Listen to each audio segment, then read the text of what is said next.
जब प्रभु राम ने पत्थर को जीवन दिया। श्री राम केवल युद्ध जीतने वाले नायक नहीं हैं। वे वह करुणा है जो सबसे कठोर हृदय को भी जीवित कर देती है। यह कथा है एक ऐसे श्राप की जो वर्षों तक पत्थर बनकर पड़ा रहा, और एक ऐसे स्पर्श की जिसने पत्थर में भी प्राण फूंक दिए। बहुत समय पहले मिथिला के निकट एक शांत आश्रम था।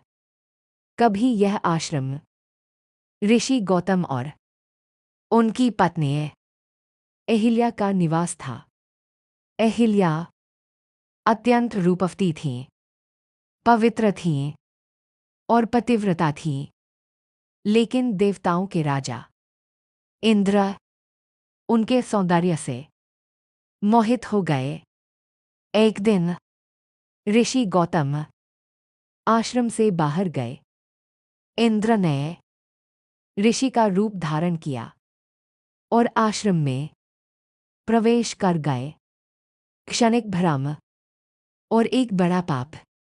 जब ऋषि गौतम लौटे तो उन्हें सारा सत्य ज्ञात हो गया। क्रोध में आकर उन्होंने इंद्र को श्राप दिया और अहिल्या की ओर देखकर बोले, तुमने अपने विवेक को क्षण भर के लिए त्याग दिया।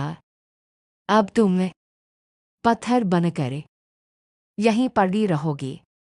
लेकिन ऋषि निर्दयी नहीं थे। उन्होंने आगे कहा, जब इक्ष्वाकु वंश में जन्मे श्री राम इस स्थान पर आएंगे और उनके चरण तुम्हें स्पर्श करेंगे, तभी तुम्हें मोक्ष प्राप्त होगा। और उसी क्षण अहिल्या पत्थर बन गईं।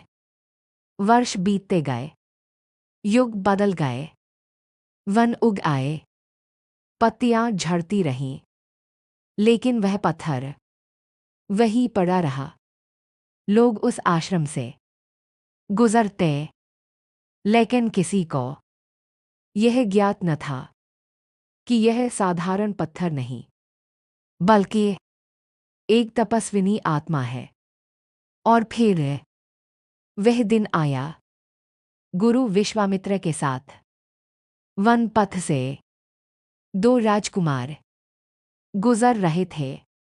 एक के मुख पर अद्भुत शांति थी, दूसरे की आंखों में वीरता।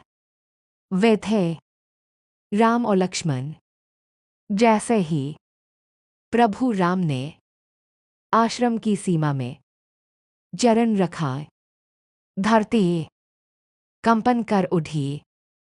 उनके चरण उस पत्थर से स्पर्श कर गए और उसी क्षण असंभव घटित हुआ। पत्थर कांपने लगा, उसमें से प्रकाश फूट पड़ा और धीरे धीरे एक दिव्य स्त्री प्रकट हुई। वह कोई और नहीं, अहिल्या थी। उनकी आंखों से अश्रुधारा बह रही थी। वर्षों का पश्चाताप क्षण भर में धुल गया। वे प्रभु राम के चरणों में गिर पड़ी।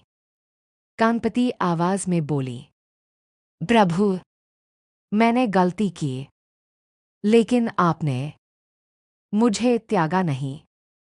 प्रभु राम ने उन्हें उठाया। उनकी वाणी में करुणा थी। उन्होंने कहा, अहिल्या, जो पश्चाताप करता है वह कभी अपराधी नहीं होता। ऋषि गौतम भी तब से लौट आए। उन्होंने अपनी पत्नी को देखा और प्रभु राम को नमन किया।